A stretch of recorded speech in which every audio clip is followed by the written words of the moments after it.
Hello, Michael Feathers here, sales consultant at Cole Chevrolet, bringing you the tip of the day.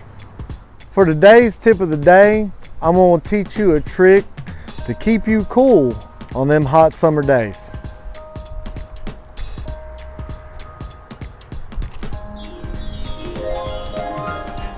With these newer vehicles coming out, all of them are jam-packed of features you may not know about.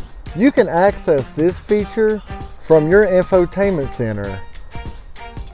Go to Home, Settings, Vehicle, Remote Lock, Window Operation to turn on and off your remote window.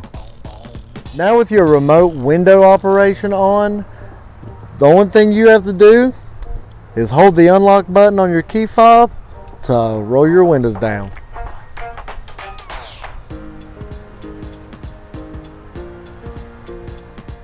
Thank you for watching today's tip of the day. Check back next week for more tips and tricks. And don't forget to schedule your next service appointment at colechevy.com.